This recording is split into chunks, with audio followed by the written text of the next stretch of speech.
Testemunhos Seletos, volume 1, capítulo 15, Juramentos. Vi que alguns dos filhos de Deus têm cometido um erro no que respeita a fazer juramento, e Satanás se tem aproveitado disto para os oprimir e deles tirar o dinheiro de seu senhor. Vi que as palavras de nosso Senhor, de maneira nenhuma jureis, não se referem ao juramento judicial. Seja, porém, o vosso falar sim, sim, não, não, porque o que passa disto é de procedência maligna. Mateus 5, 34 e 37. Isto se refere a conversações comuns.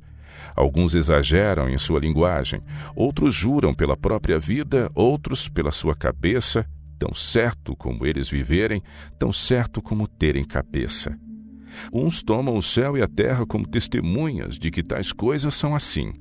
Outros ainda esperam que Deus lhes tire a existência se o que estão dizendo não é verdade. É contra esta espécie de juramento comum que Jesus adverte seus discípulos. Temos homens que são colocados sobre nós como governadores e leis para nos regerem. Não fosse por essas leis e as condições do mundo seriam piores do que são agora. Algumas dessas leis são boas, outras más. Estas têm aumentado e seremos ainda levados a situações apertadas.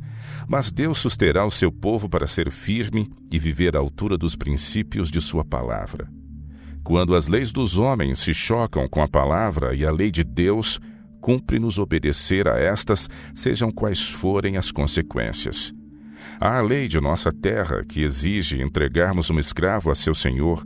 Não devemos obedecer e cumpre-nos sofrer as consequências de violar essa lei. O escravo não é propriedade de homem algum. Deus é seu legítimo senhor. E o homem não tem nenhum direito de tomar a obra de Deus em suas mãos e pretender que é propriedade sua. Vi que o Senhor tem ainda que ver com as leis do país.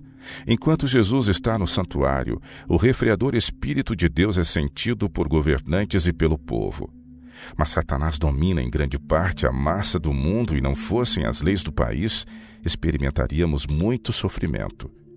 Foi-me mostrado que quando é realmente necessário, e eles são chamados a testificarem de modo legal, não é violação da palavra de Deus que seus filhos tomem solenemente a Deus para testemunhar de que o que dizem é verdade e coisa alguma senão a verdade.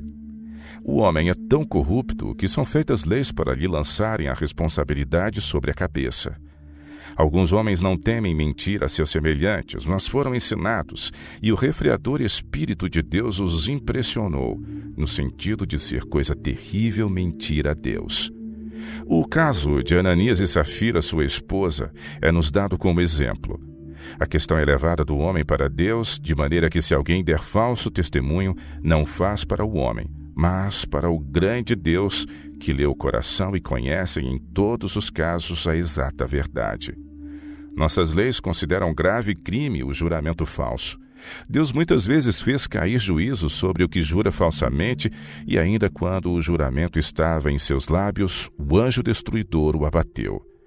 Isso se destinava a aterrar os malfeitores. Vi que se existe na terra alguém que possa coerentemente testificar sobre juramento, esse é o cristão.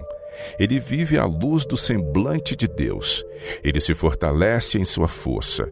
E quando questões de importância têm de ser resolvidas por lei, ninguém pode apelar para Deus com tanta justiça como o cristão. Ordenou-me o anjo que notasse que o próprio Deus jura por si mesmo.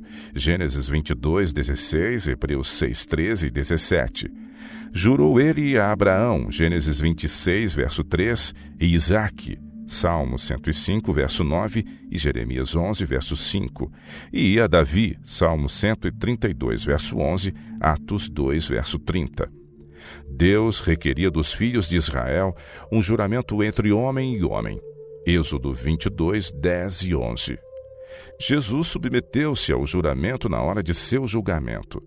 Disse-lhe o sumo sacerdote: conjuro-te pelo Deus vivo que nos digas se tu és o Cristo, o Filho de Deus. Jesus respondeu: tu o disseste. Mateus 26, 63 e 64. Se Jesus, em seus ensinos aos discípulos, se referisse ao juramento judicial, ele teria reprovado o sumo sacerdote e ali mesmo reforçado seus ensinos. para o bem de seus seguidores que se achavam presentes. Satanás tem se agradado com o fato de alguns considerarem o juramento sob um prisma falso, pois isso lhe tem dado oportunidade de oprimi-los e tirar-lhes o dinheiro de seu senhor. Os mordomos de Deus devem ser mais sábios, elaborar seus planos e preparar-se para resistir às armadilhas de Satanás, pois ele fará maiores esforços que nunca.